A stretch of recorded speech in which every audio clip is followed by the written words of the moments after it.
गुरु साक्षात् परब्रह्म तस्मै श्री गुरवे नमः। ब्रह्मानन्दं परमसुखदं केवलं ज्ञानमूर्तिं द्वन्द्वातीतं गगनसदृशं तत्त्वमस्यादिलक्ष्यम् एकं नित्यं विमलमचलं सर्वधी साक्षिभूतं भावातीतं त्रिगुणरहितं सद्गुरुं तन्नमामि। कृपा कटाक्षाची या किरणे मोहसमुद्राचे आटणे घडे जये त्या श्रीकृष्णे वंदू तया ते। मूकं करोति वाचालं पंगुं लंघयते गिरिं यत्कृपातमहं वन्दे परमानन्दमाधवम्।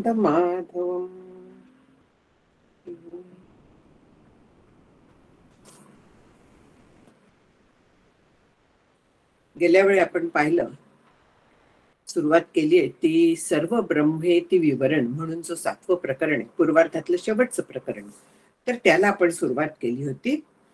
आणखीन तिथे शिष्य आता गुरूंना वंदन करतोय. आणखीन थोडासा आढावा घेतला. आणखीन आता तो दुसरा प्रश्न विचारणार आहे. आतापर्यंत जे सांगितलं तर त्याच्यावरती त्याला शंका आलेली आहे. गीतेत सांगितलेलं आहे ना की तद्विधी परिप्रश्नेन सेवेनं म्हणून म्हटले नाही, जाऊन दे, मला आठवत नाही आता तो.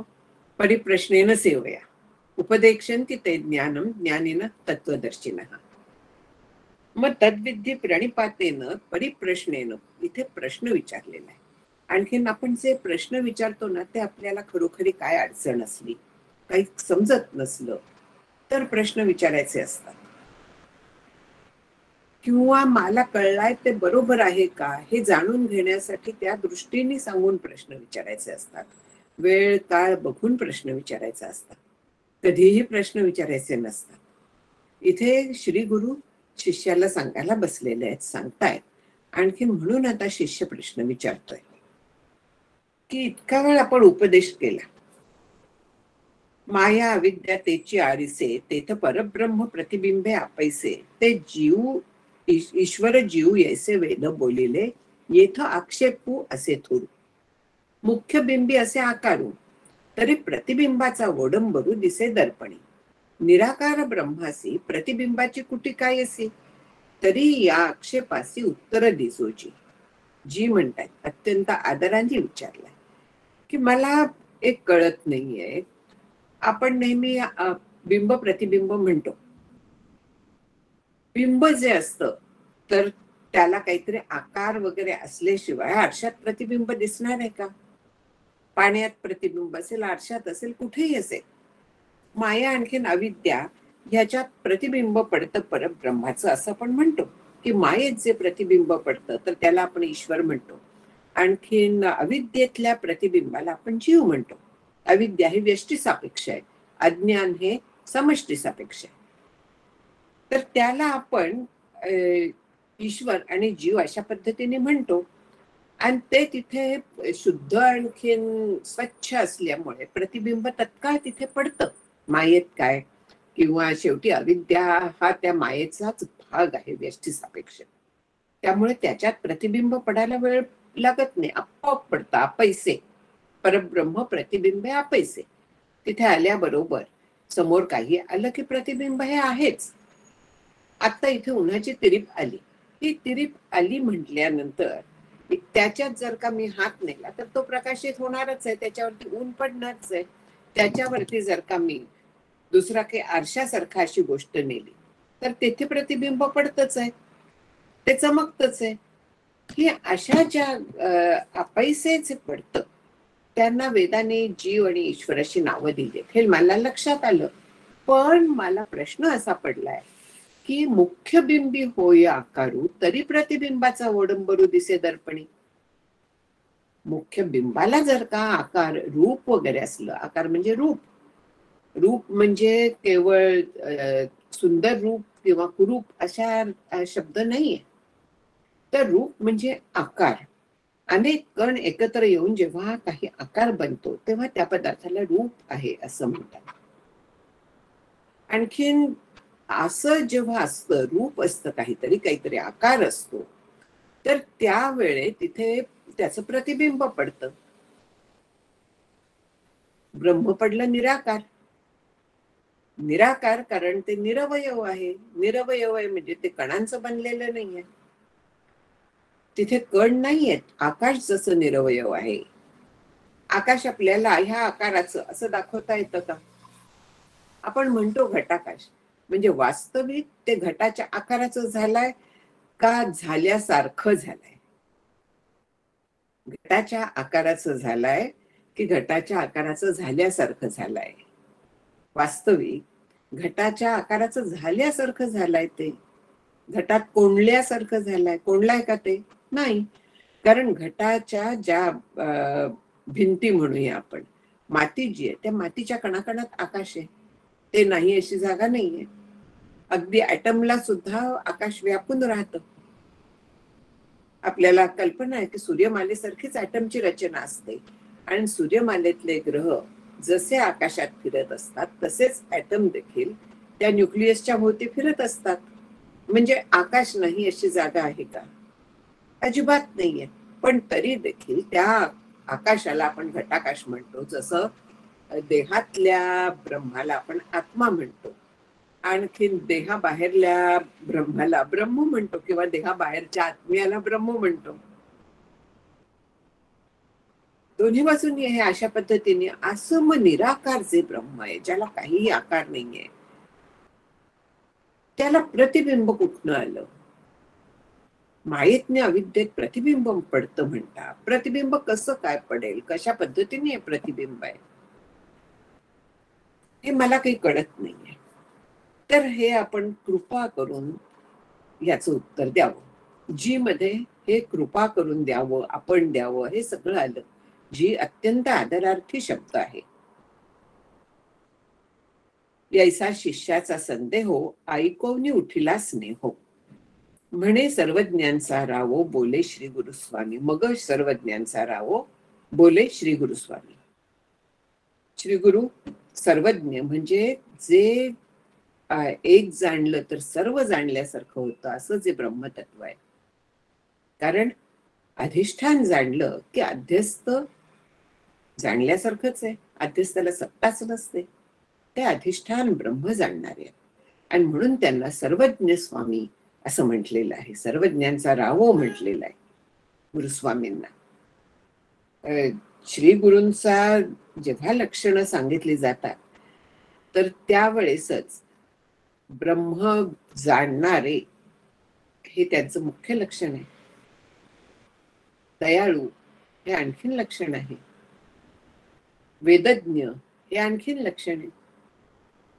म्हणजे जे श्रोत्रिय आहेत म्हणजे वेदज्ञ आहेत. श्रोत्रिय म्हणजे ज्यांनी शास्त्राभ्यास व्यवस्थित केलेला आहे.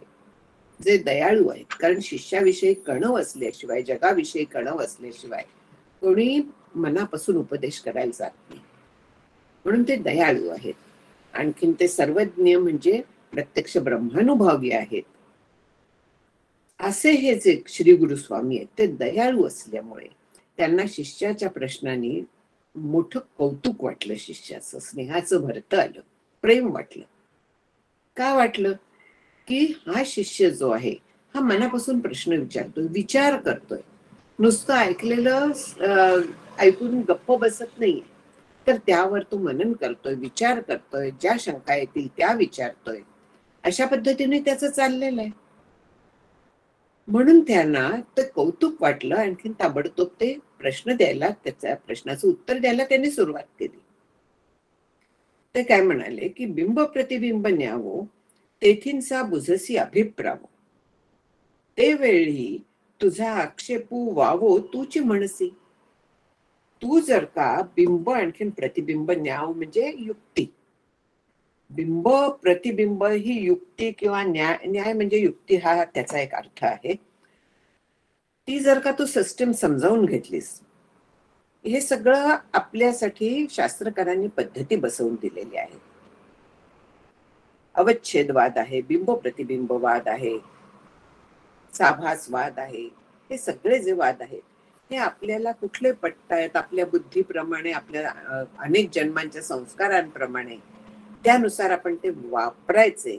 आणखीन मी देह ह्या कल्पनेतून सुटका करून मी ब्रह्मपर्यंत जायचं. यासाठी या सगळ्या युक्त्या आहेत. त्यातली बिंब प्रतिबिंब ही पण एक युक्ती आहे. आपल्याला समजण्यासाठी तत्वमसीचा अर्थ आपल्याला समजावा. मी जीव नसून मी ब्रह्म आहे, मी देह तर नाहीच नाही, हा सगळा जो विचार आहे हा समजावा. यासाठी हा बिंब प्रतिबिंब म्हणून इथे न्याव म्हणजे न्याय म्हणजे संकल्पना, युक्ती ही जर का तू नीट समजावून घेतलीस तर तुझ्या ह्या शंकेचं तुलाच आपोआप उत्तर मिळेल. कारण तो काय विचारतोय की ब्रह्माला जर का आकार नाही तर त्याचं प्रतिबिंब कसं पडेल.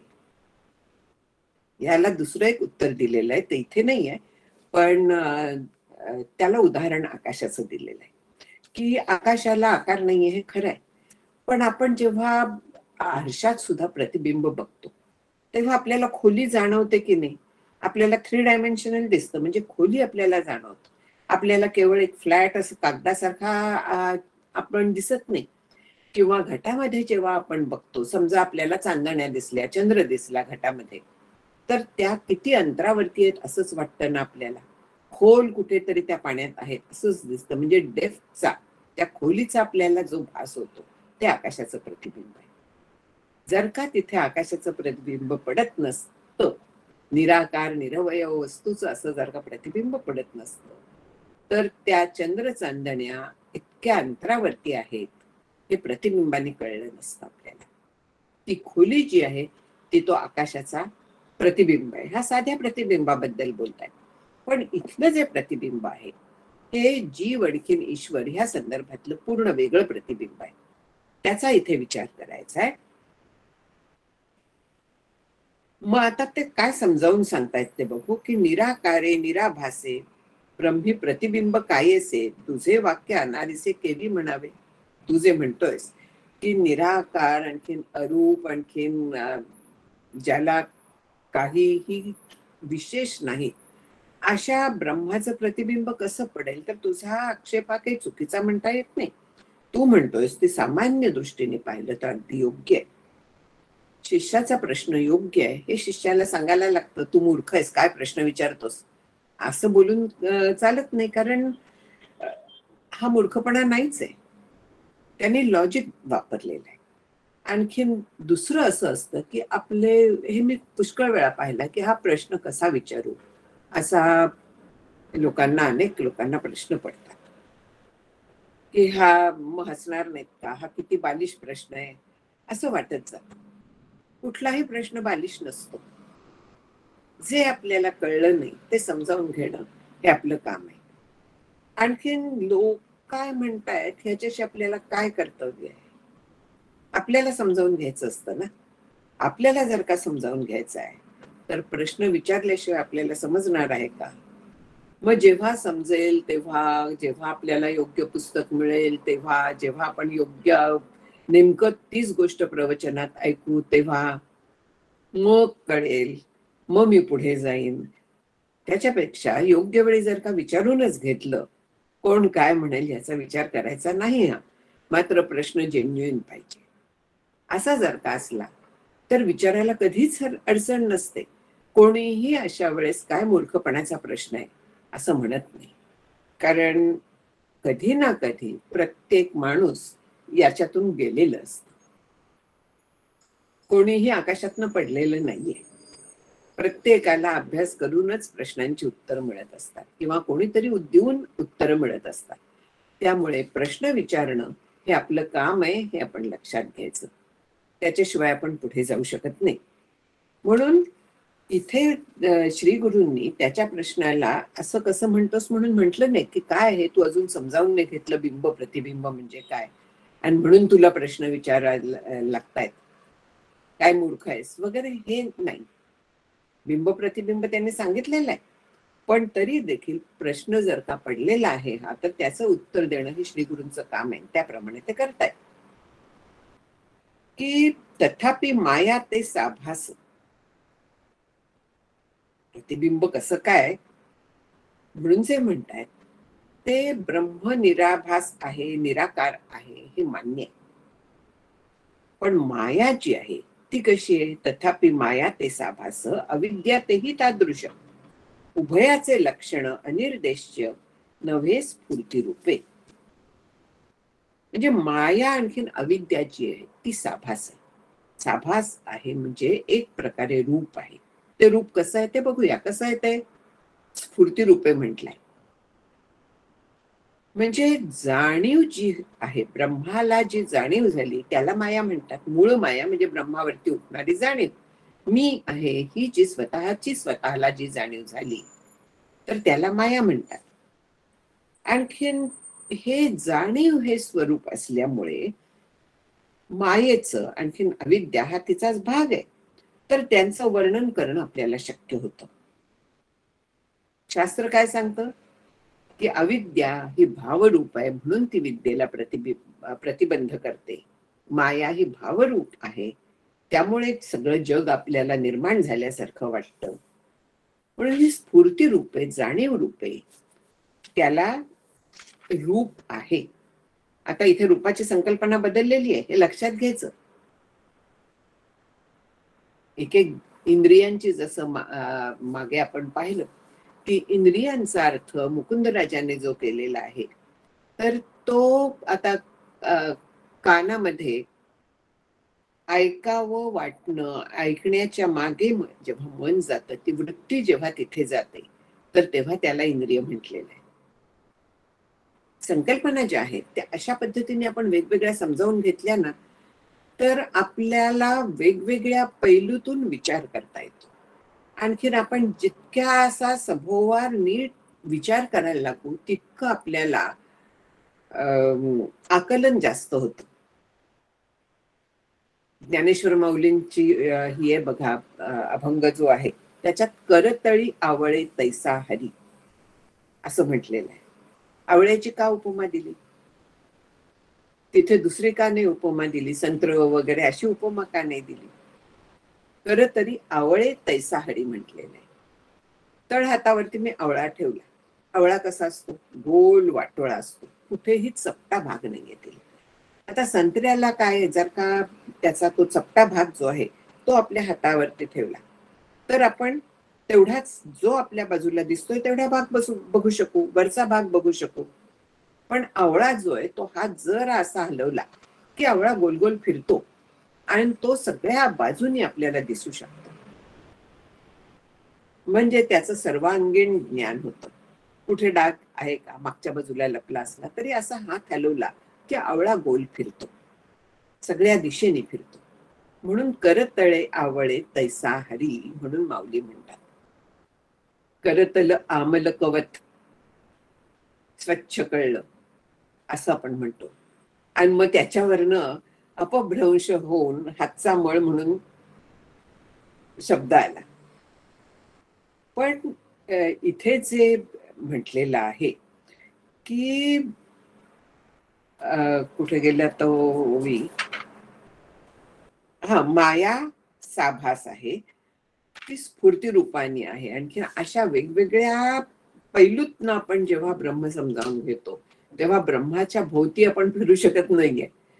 पण ब्रह्माच्या आपल्याला अनुसंधान ठेवायला, त्याच्याबद्दलचा विचार करायला, आणखीन ब्रह्माच्या संदर्भात एक लक्षात घ्यायचं की विचार, त्याचं अनुसंधान ही त्याची उपासना आहे. ब्रह्म अनुपास्य आहे असं म्हटलं जातं, पण त्याची उपासना म्हणजे त्याच्याबद्दलचे विचार. अशा पद्धतीने जेव्हा आपण विचार करायला लागतो आणि जितके आपल्याला त्याचे वेगवेगळे अँगल मिळतात, वेगवेगळे पैलू मिळतात, तितका आपल्याला विचार करायला जास्त सुलभ जातं. आणखीन ही ब्रह्माची उपासना जर का केली तर ब्रह्म स्वतःला प्रकट करतं, ज्याला स्वसंवेद्य म्हणून आपण गेल्या वेळेत पाहिलं होतं. ब्रह्म स्वतःच प्रकट होतं म्हणजे आपण तद्रूप होऊन जातो. हा फायदा आहे. म्हणून इथेच हे सांगतायत की ब्रह्म जेव्हा स्वतःच स्वतःकडे पाहायला लागलं, आपण पे अवलोकिता ब्रह्मीस पुरे पूर्ण आहंता, तिथे मी आहे एकोहम बहुश्याम, मी एकटा आहे, मला करमत नाही एकट्याला. एकाकी न रमते बिभेती, आपली जी वृत्ती असते ना, ती ब्रह्माला इथे चिकटवलेली आहे की एकट्याला कसं घर खायला येतं, एकट्याला करमत नाही, भीती वाटते वगैरे जे आपलं असतं, तर ते ब्रह्मावरती लादलेलं आहे जीवाचं. ब्रह्माला स्वतःला त्यावेळी अहम वृत्ती निर्माण झाली, ब्रह्मीस पुढे पूर्ण अहंता, हे जे म्हटलेलं आहे, तर ती वृत्ती म्हणजे मायेचं लक्षण आहे. म्हणून मायेला साभासता आलेली आहे. आभासासह म्हणजे तिथे स्फूर्ती आहे, मायेचा आभास जाणवायला लागला असंही म्हणता येतं की मायेचा आभास ब्रह्मावरती जाणवायला लागला म्हणजे तिथे काहीतरी वेगळेपणा जाणवायला लागला. तिथे कोण होतं बघायला वगैरे विचारायचे नाहीत प्रश्न, हे स्वीकारायचं नुसतं. हो हे म्हणून शास्त्रकारांनी सांगितलंय ते तसंच्या तसं स्वीकारायचं, आणखी मग पुढे जायचं आपण. म्हणून वेगळं काहीतरी निर्माण झालं, वेगळं जाणवायला लागलं म्हणजे आभासासह असं म्हणण्यात येतं. पण माया जी आहे ती साभास आहे, आभासासह आहे, कारण तिथे वेगळेपणा आलेला आहे. अज्ञानपूर्वक अन्यथा अज्ञान याचे अविद्येचे लक्षण म्हणून ते साभास हे खूण वेदांती बोलीचे. मायेच्या बाबतीत केवळ जाणीव हे स्वरूप आहे. आणखीन अविद्या जी आहे तर तिथे अज्ञान पण आहे. अज्ञान कसलं आहे? स्वरूपाचं अज्ञान आहे. का आहे? जीवाच्या बाबतीत अविद्या म्हणतात, तिथे स्वरूपाचं अज्ञान का आहे? कारण स्वरूप कळत नाही. ते का नाही कळत? त्याच्यावरती झाकण पडलंय म्हणून. कसलं झाकण पडलंय? अविद्येचं पडलंय. परत तेच येतं. उदाहरण सोपं आहे अगदी, की काहीही जेव्हा झाकलं जातं तेव्हा त्याचं स्वरूप आपल्याला कळत नाही. आता ब्रह्म तर स्वयंज्योती आहे, स्वयंप्रकाश आहे. दिवा पेटवतो आपण, एखादा लाईट गेले, मेणबत्ती लावतो, दिवा पेटवतो, त्याच्याबरोबर काजळी पण धरते की नाही? पूर्वीच्या काळी कंदील वगैरे होते, कंदिलाच्या काचेवरती काजळी धरायची, आणि काजळी जशी धरली जाईल तस तसा आतला प्रकाश बाहेर येणं कमी व्हायचं, कारण त्या काजळीचं आवरण पडायचं. आणि जर का फारच झाली तर आतला दिवा दिसेनासा सुद्धा व्हायचा. इथपर्यंत अर्थात कोणी वेळ येऊन देत नसत, कारण त्या काळात कंदिलाच्या प्रकाशातच सगळे व्यवहार चालत होते. हल्ली आपण पटकन मेणबत्त्या लावतो, पण काजळी ही मेणबत्तीला सुद्धा असतेच. आणखीन काजळीच्या मुळे जसं आतला दिवा दिसेनासा होतो, तसा आपल्या ज्या रजतम गुण आहेत, त्या रजतम गुणांच्या मधनं ज्या निर्माण होणाऱ्या वासना आहेत, सत्वगुणातनं देखील होतात, सद्वासना असतात. पण कुठचीही वासना असली तरी देखील त्याचा परिणाम म्हणजे स्वरूपाचं विस्मरण होतं. आणखीन त्या विस्मरणामुळे स्वरूप झाकलं जातं. वासना म्हणजे संस्कार आहेत, बुद्धीवरती अनंत जन्मांचे संस्कार म्हटलेले आहेत. आणि हे संस्कार जे आहेत हे जगत सत्यत्वाचे आहेत, देह तादात्म्याच्या मुळे आहेत. आणि असे संस्कार आपल्याला स्वरूपाचं दर्शन होऊन देत नाही. स्वरूपाचं दर्शन होत नाही म्हणजे स्वरूपाचं अज्ञान असतं, आणि अज्ञान असल्यामुळे अन्यथा ज्ञान प्रकट होतं. अन्यथा ज्ञान म्हणजे जे आहे ते तसं न दिसता वेगळेपणाने भासणं. अन्यथा ज्ञान, अन्य वेगळं, जे आहे तसं दिसत नाही तर वेगळंच भासायला लागतं, ते अविद्येचे लक्षण आहे. आणखीन हे वेगळेपणाने जाणवणं म्हणजे साभास. जसं मायेच्या बाबतीत म्हटलं, इथे तर आणखीन जग सुद्धा भासायला लागलेलं आहे, बाकीही गोष्टी भासायला लागल्यात, म्हणून अविद्या पण साभासच आहे. म्हणून ब्रह्माच्या ऐवजी जसा मायेचा आभास जाणवायला लागला आणि माया साभास वाटायला लागली, हे तिचं रूप आहे, तसंच अविद्येच्या बाबतीत देखील अन्यथा ज्ञान आलं, स्वरूपाचं अज्ञान आलं, म्हणून ती साभास आली. आता हे सगळ्यांना कळत नाही. आपल्याला तरी कळत होतं का हे वाचेपर्यंत? याचा अभ्यास करेपर्यंत आपल्यालाही काहीही माहित नव्हतं. हे हळूहळू जसजसा आपण अभ्यास करत गेलो तस आपल्या हे लक्षात यायला लागलं. आणखी मग खरं काय आहे त्याच्यावरती आपल्याला लक्ष केंद्रित करणं सोपं जायला लागलं. खरं काय आहे तर मी ब्रह्म आहे, ते माझं स्वरूप आहे. आणखीन देह जग हे काय जे काय दिसताय ते माईक आहे, हे सत्य आहे. एतद् वै उत्तमम सत्यम यत्र किंचित न विद्यते. दुसरं काहीही नाही, केवळ ब्रह्म आहे, हे खरं सत्य आहे. हे आपल्याला कमीत कमी आता शब्दांनी तरी कळायला लागलेलं आहे. आणि त्याच्या मागचं कारण अज्ञान, अविद्या, आवरण, अन्यथा ज्ञान म्हणजे विक्षेप, हे सगळं आपल्याला शास्त्रांनी सांगितलेलं आहे. पण हे काही काही दर्शन स्वीकारत नाही. कोणी कोणी शास्त्रावरची श्रद्धा कमी पडते म्हणूया, किंवा त्याचं इंटरप्रिटेशन जे असतं तर ते चुकीचं केलं जातं म्हणा. आपण शब्द ऐकतो पण त्याचा अर्थ यथार्थ कळतो का? यथा असतं तसा अर्थ हा कळतो का? खरोखरचा अर्थ कळतो का? एरवी व्यवहारात सुद्धा आपण गोंधळ करतो. अगं मला वाटलं की मी असं आहे म्हणून, तू असं बोलली म्हणून. मग लक्षात येतं तसं बोललेलीच नव्हती, दुसरं बोलली होती, त्याचा अर्थ वेगळा होता. म्हणजे व्यवहारात सुद्धा आपण असे गडबड करतो.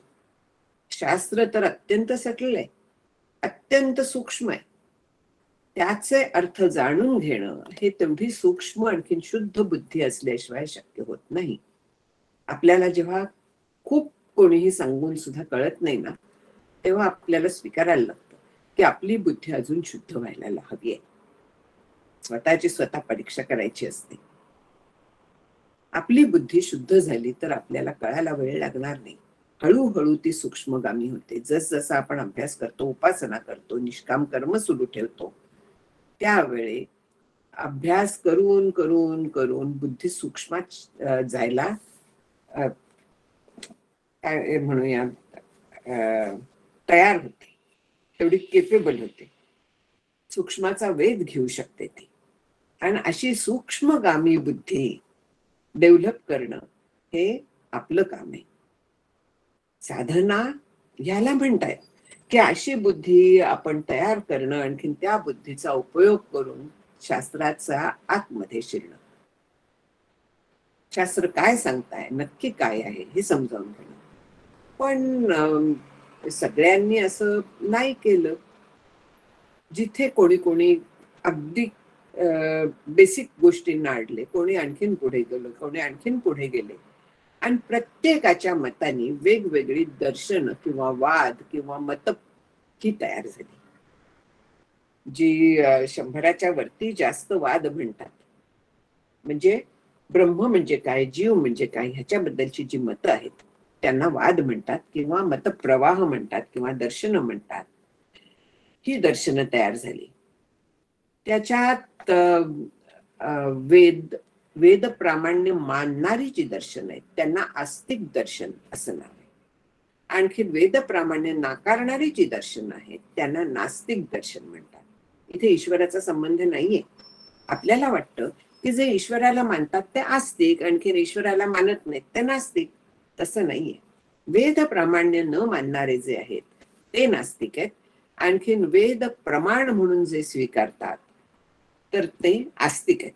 त्यामुळे ब्रह्मसूत्रात ज्यावेळी आस्तिक मतांशी खंडन केलेलं आहे शंकराचार्यांनी, सांख्य, पूर्वमीमांसा वगैरे न्याय, तर त्यावेळी त्यांनी वेदातली उपनिषदातले प्रमाण दिलेली आहेत की उपनिषदांनी असं सांगितलेलं आहे म्हणून तुमचं म्हणणं चुकीचं आहे. पण ते जेव्हा नास्तिक दर्शनांचं खंडन करायला गेले, दुसरा जो त्यातला अध्याय आहे त्याच्यातला बराचसा भाग बौद्ध मत, जैन मत वगैरेचं खंडन करण्यात आहे, ते वेदप्रमाणे न मानणाऱ्या. तर तिथे त्यांनी पूर्ण तर्कावरती आधारलेलं खंडन केलेलं आहे, कारण ते वेदप्रमाणे मानतच नाही. मग आम्ही जे मानत नाहीत, वाद करताना दोघांनाही मान्य होणाऱ्या दृष्टांत लागतात, दोघांनाही मान्य होणारी प्रमाण लागतात. ती जर का प्रमाण ते मानत नाहीत तर ठीक आहे, तर्काच्या सहाय्याने आम्ही तुमचं म्हणणं खोडून काढतो. अशा पद्धतीने शंकराचार्यांनी त्यांचं खंडन केलंय. मग इथे आता 5 दर्शनं म्हटली आहेत, ती सगळी आस्तिक आहेत. इथे नास्तिकांचा फार विचार नाहीये, आस्तिक दर्शनांचा विचार आहे. त्या अगदी तो देखील थोडक्यात आहे. कशासाठी केलेला आहे की एक वेदांत दर्शन जे आहे, म्हणजे ज्याला उत्तर मीमांसा असं म्हणतात, किंवा जे जीव ब्रह्मैक्य सांगतं, ते प्रमाण आहे. त्या मतानुसार आपली साधना बसवून घ्यायची. पण बाकीची जी आहे, तर त्याच्याबद्दल म्हणतायत की 5ही दर्शने जंबुके वेदांत सिंहाचे ये हाके, ऐकवनी म्हणती राख राखे भजलो जी तुझ. हा सिंह नाहीये, हा सिंह आहे. उच्चारात देखील आपल्याला माहित पाहिजे. हल्ली होतं काय की शाळातनं देखील बऱ्याच गोष्टी शिकवल्या जात नाही. आणखीन हिंदीचे आपल्यावरती खूप प्रभाव पडलेला आहे. त्यामुळे जे मूळ संस्कृत उच्चार आहेत, मराठीत ऍक्च्युअली संस्कृत उच्चार स्वीकारलेले आहेत, हिंदीमध्ये त्याचा अपभ्रंश झालेला आहे. तर हे काही काही उच्चार अगदी लक्षात ठेवायचे. जेव्हा पुढे ह व वगैरे येईल तेव्हा अनुस्वाराचा उच्चार व होतो. वेदांत सिंहाचे ये हाके, ऐकवनी म्हणती राख राखे भजलो जी तुझ. न्याय, वैशेषिक, सांख्य, योग, पूर्व मीमांसा ही 5 दर्शनं जी आहेत त्यांना जंबुके म्हटलेलं आहे. जंबुक म्हणजे कोल्हा, कोल्ह्याप्रमाणे क्षुद्र आहेत. आणि वेदांत सिंह म्हणजे उत्तर मीमांसा, तो सिंह आहे. आणि त्याची गर्जना ऐकल्यानंतर ही जी बाकीची दर्शन आहेत ती म्हणतात काय, राख भजलो जी तुझं, माझं रक्षण कर, अशी ती दीन होऊन येतात. म्हणजे ह्याला अर्थ असा आहे की वेदांताच्या पद्धतीने जेव्हा विचार करतो तेव्हा बाकीची जी दर्शनं आहेत ती मागे पडतात. त्यांच्यातला असं नाहीये की त्यांचं काहीही स्वीकार्य नाहीये. ते काही एका पायरीपर्यंत येऊन थांबलेले आहेत. पुढे त्यांचा विचार नाहीये. अगदी निर्णय लागेपर्यंत विचार जो आहे तो उत्तर मीमांसेचा आहे.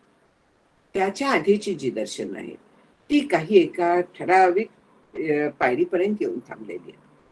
आता असं म्हटलेलं आहे की सांख्यांनी जर का त्यांचा अनेक जीव आणखीन प्रकृती स्वतःच्या अधिकाराने म्हणूया, विचारांनी म्हणूया, जी विचार करू शकत नाही, अचेतन प्रकृती आहे त्यांच्याही मते, ती स्वतःहून सगळं जग निर्माण करते वगैरे, अशी काही त्यांची मतं सोडली तर सांख्यांचं आणखीन वेदांताचं पूर्णपणे एकमत आहे अनेक गोष्टीत. ही जी आहेत दर्शन, तर त्या दर्शनाने इथे फार मजेशीर म्हटलेलं आहे की दोघं दोघा करीती साजणी. म्हणजे ते वेदांत सिंहाला इतकी घाबरतात की जोडी जोडीने राहतात, एकटी राहत नाही. म्हणजे एकटी वेदांताशी लढा देत नाही, वाद घालायला एक एकटे जाऊ शकत नाही, हिंमत नाही त्यांची, तर ते कोणाला तरी बरोबर घेतात. अशी लोक पाहिलेत की घाबरतात घरात सुद्धा एकटं राहायला, आणि म्हणून कुत्री मांजरी कोणीतरी पाळतात. अगदी मांजर सुद्धा चालतं, लहान मूल सुद्धा चालतं,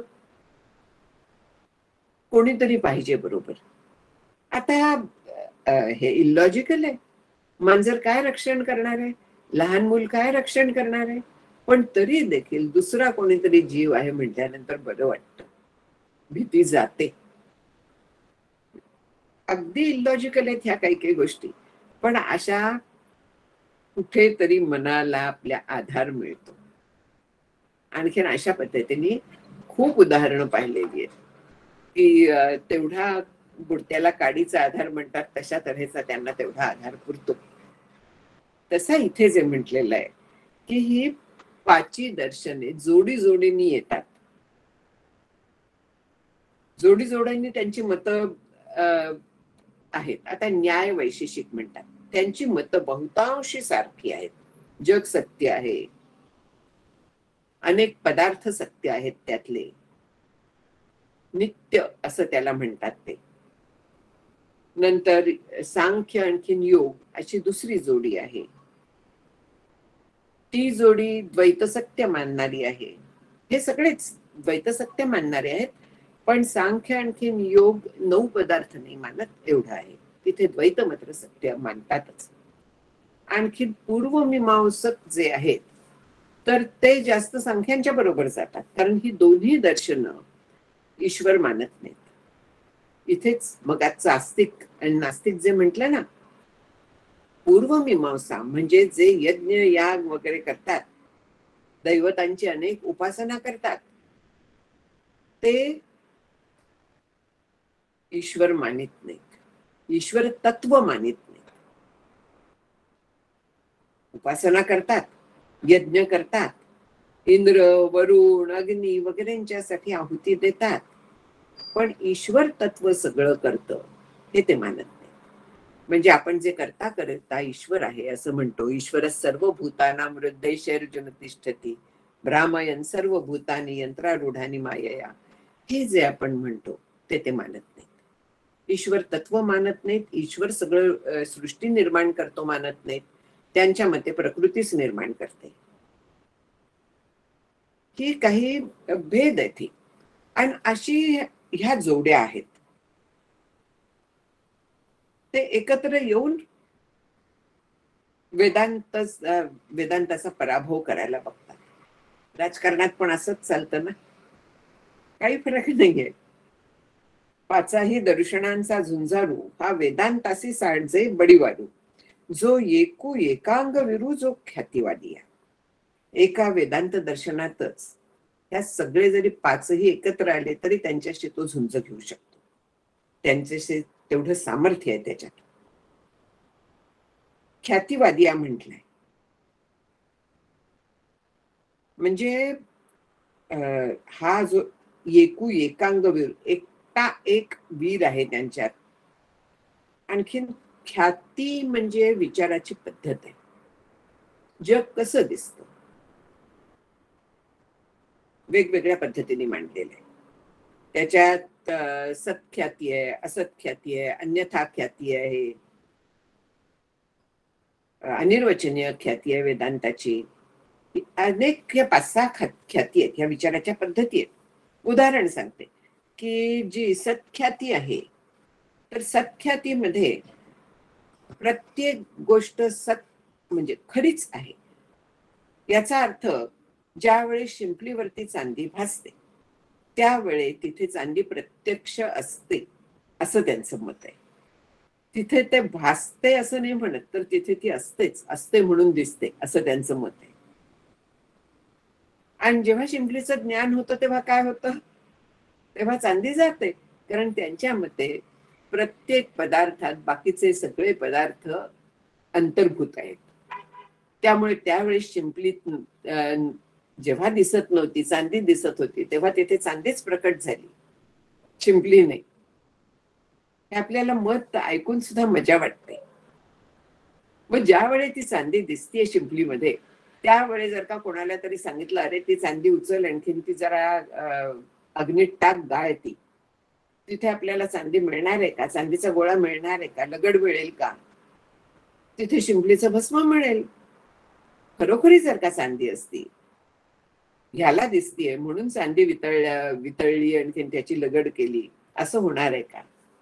अजिबात होत नाही. ते ती सदोषच ख्याती आहे. प्रत्येक पदार्थाचा अंश कसा काय राहील त्या एका पदार्थात.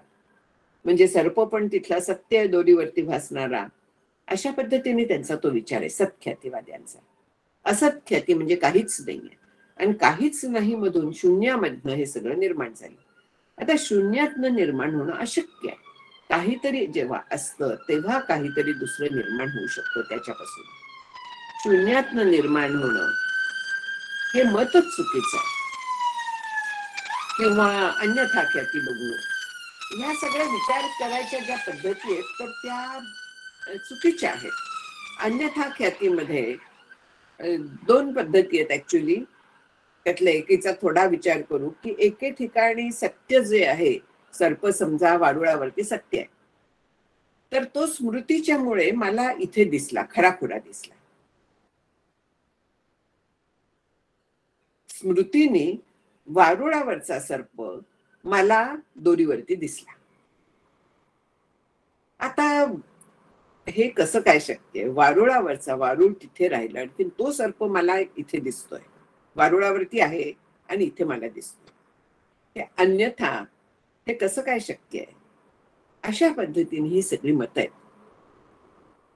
हे नैयायिकांचं आहे आणि त्याच्यात दोन भेद जे आहेत ते प्राच्य नैयायिक आणखीन नव्य नैयायिक असे आहेत. प्रभाकर आणखीन भाट्ट ही मतं आहेत. ती पूर्वमीमांसेची काही मतं आहेत, त्यांच्यातही असे भेद आहेत. हे जे सगळे भेद आहेत हे आपण फारसं लक्ष द्यायचं काहीही कारण नाहीये त्याच्यात. आपण जे समजावून घ्यायची ती अनिर्वचनीय ख्याती ही समजावून घ्यायची.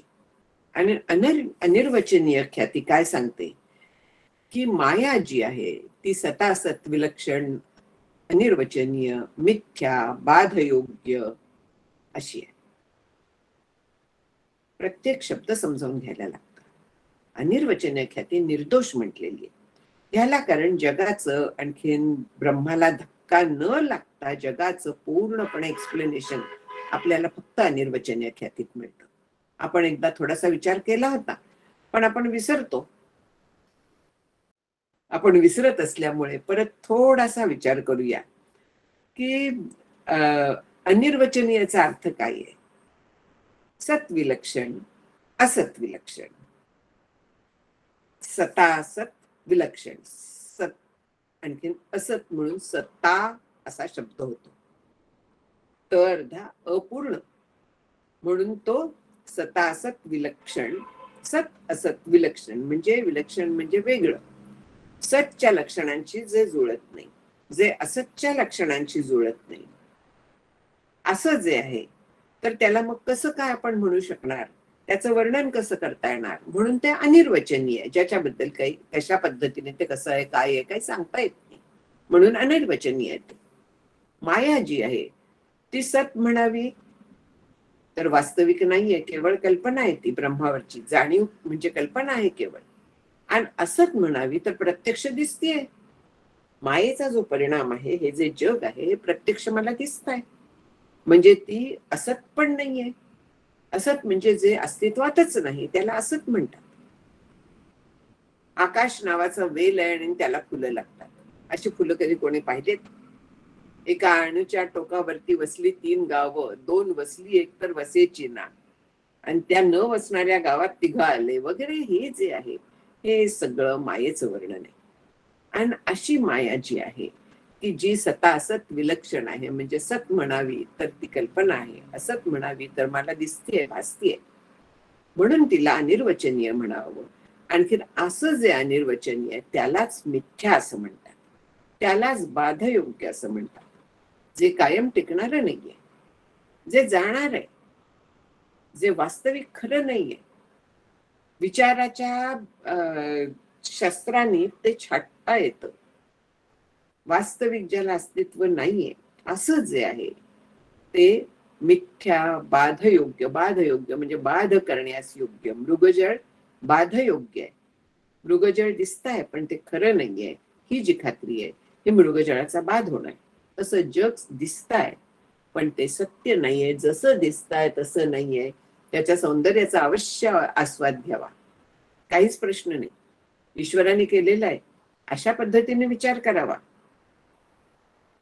आणि काय सुंदर आहे म्हणून त्याचा जरूर आस्वाद घ्यावा. जे काय आहे तिकडे ब्रह्म पाहायला शिकावं. जे शुभ अशुभ, शुभाशुभ पाहताना भावना राम झाली, निशिदिनी गुरुराया उन्मनी झोपाली म्हणून समर्थांचं आहे.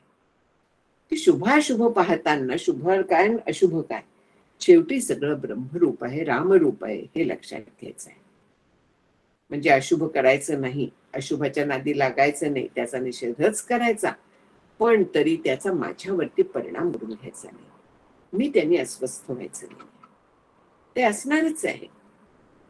शुभाशुभेन मार्गाभ्याम वहंती वासना सरित पौरुषेण प्रयत्नेन योजनीया शुभे पथी असं योग वासिष्ठ सांगतो.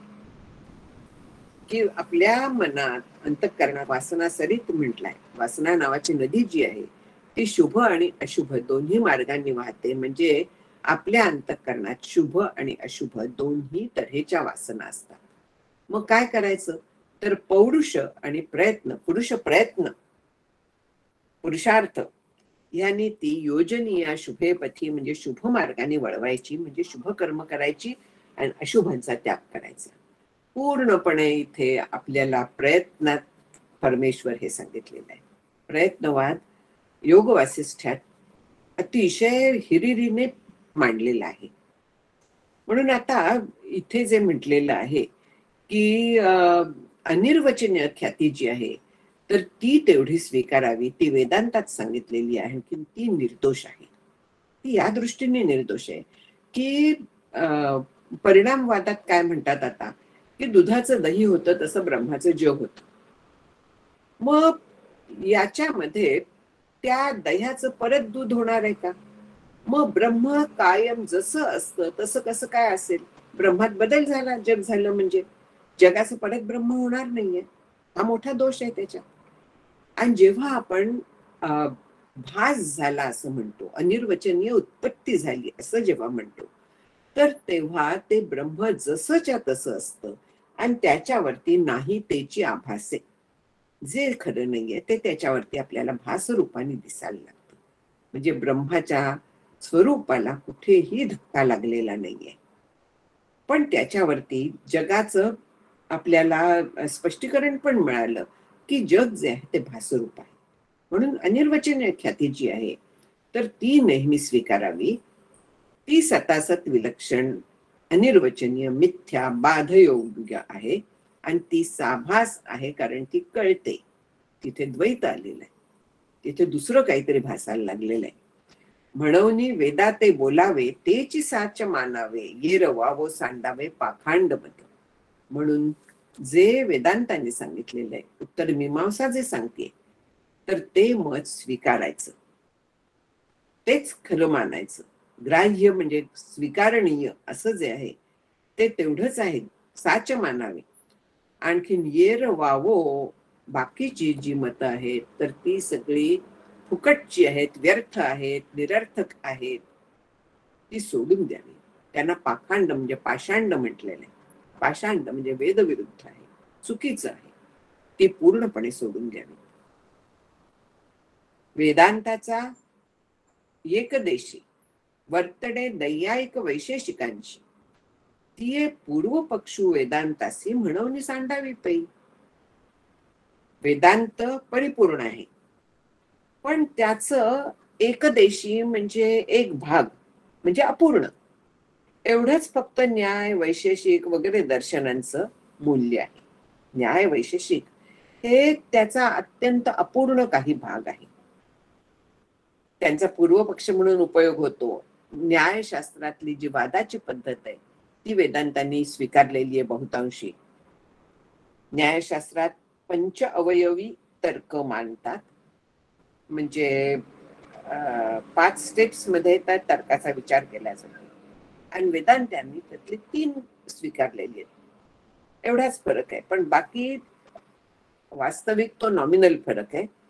ती अंतर्भूत आहेतच वेदांताच्या तर्कात. जरी म्हणजे कसं सांगायचं, डोंगरावरती अग्नी आहे हे झालं स्टेटमेंट, ज्याला प्रतिज्ञा असं म्हणतात. त्याच्यावरून येतात तो हेतू काय म्हणजे त्याच्या मागचं कारण काय. तिथे धूर दिसतोय म्हणून हे पण दोघांनी स्वीकारलंय.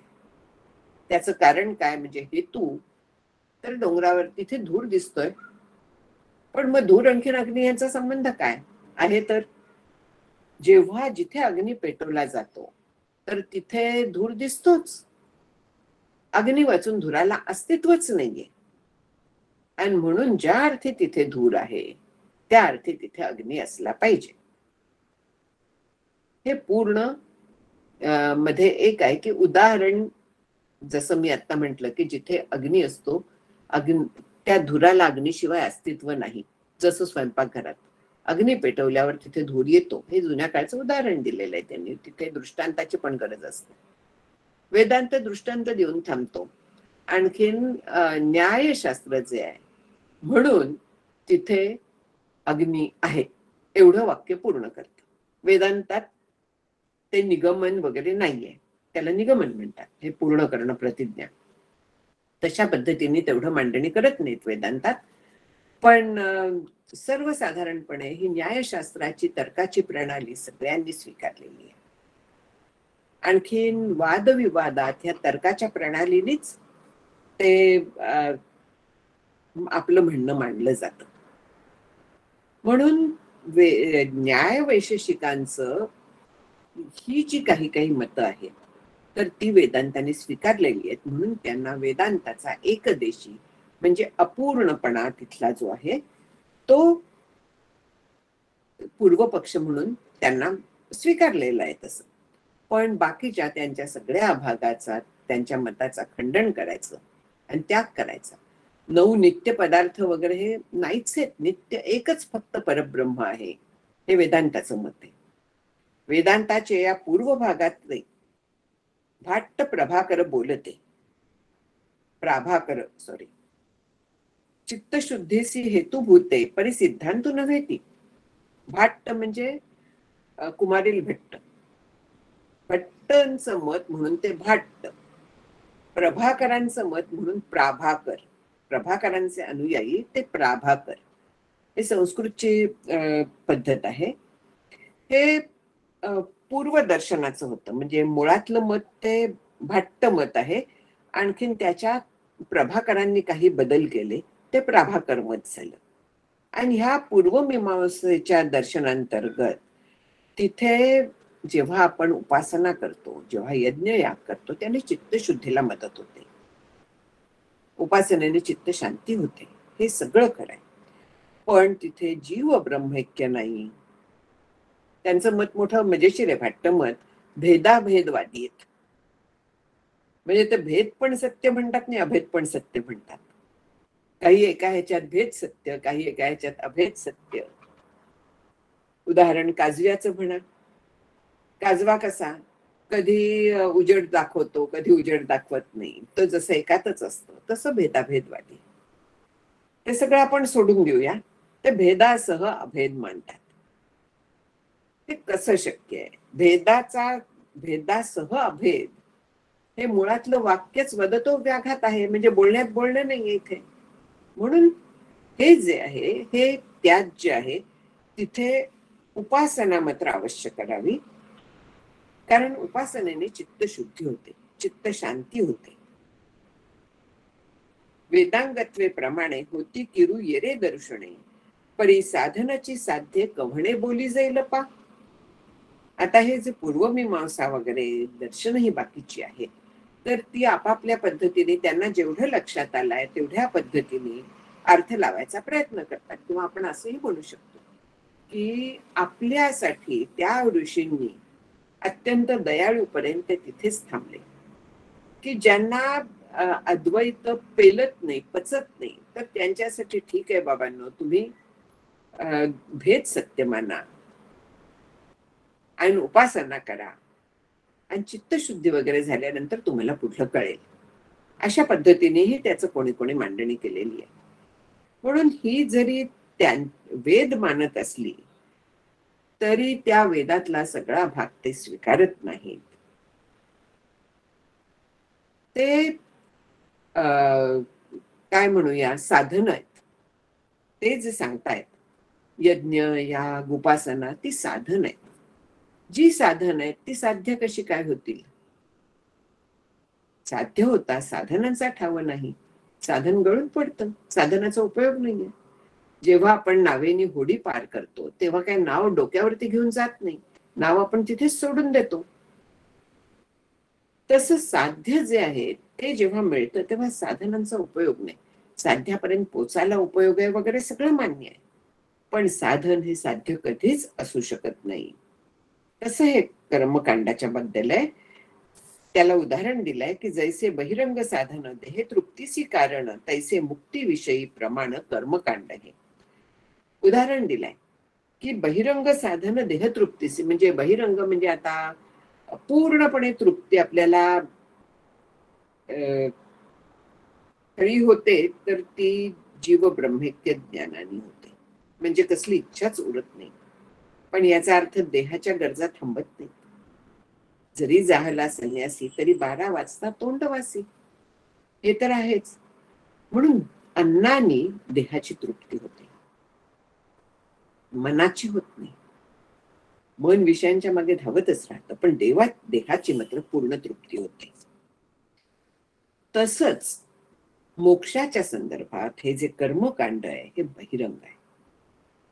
त्यांनी मन स्वच्छ होणं इथपर्यंत आपण जातो, त्याच्या पलीकडे आपण जात नाही. हे त्याचा मर्यादा लक्षात घ्यायची आहे. म्हणून आता इथे 20व्या ओवीत सांगतायत की येरे दर्शने समजते वेद बाह्ये म्हणून कुंभते वेदांचा तात्पर्या अर्थुते वेदांगोगा. म्हणून ही सगळी जी बाकीची दर्शनं आहेत, कुठली शून्य म्हणजे बौद्ध जैन वगैरे ही जी दर्शन आहेत ती वेदांना पूर्णपणे नाकारतात, म्हणून ती दुष्ट दर्शनं असं म्हटलंय. कुमते चुकीची आहेत. वेदांचा तात्पर्य अर्थ कोण सांगतात? जो तात्पर्य अर्थ जो आहे, जो अंतिम अर्थ आहे, खरा अर्थ जो आहे तो सांगणार उत्तर मीमांसा हे दर्शन आहे, जे जीव आणि ब्रह्मैक्य सांगतं तेच खरं वेद दर्शन आहे. वेदांचा जो खरा अर्थ आहे तर तो फक्त हे दर्शन सांगतो, म्हणून तेवढंच एक स्वीकार्य आहे. त्याच्या अनुषंगाने तू विचार कर असं श्री गुरु सांगतात. शिष्याचा जो आक्षेप आहे तर त्याचं उत्तर द्यायचं आहे. आतापर्यंत सांगितलं की निराभास ब्रह्माचं प्रतिबिंब कसं पडू शकतं, तर आधी आरसा निर्माण केलाय. आरसा साभास आहे एवढं सांगितलं, आरसा निराभास नाहीये इथपर्यंत सांगितलं. पुढे आता ब्रह्माच्या बद्दल ते कसं प्रतिबिंब म्हणजे काय हे सांगतील. आता आपण 20पर्यंत 7व्या प्रकरणात गेलेले आहोत. आता इथे आज थांबते, आपण वेळ बराच झालाय, थांबते मी. हरि ओम.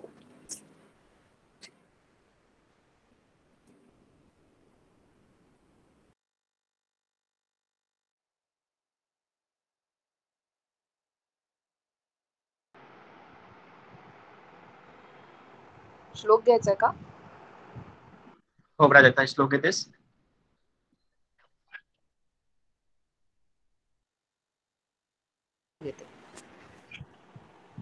भावी पूर्ण कृपा गुरो मजबरी प्रार्थित भावे तुला वारी सर्व अदृष्टने उदया संमोह जो वाढला अज्ञानांध जनांचे मुक्त करुनी शांती परी बसवी व्यतीच असे मागत तुझे भक्ती तुझी ही हवी. सद्गुरुनाथ महाराज की जय. जय श्रीराम. जय श्रीराम. जय श्रीराम. जय श्रीराम. जय श्रीराम. जय श्रीराम.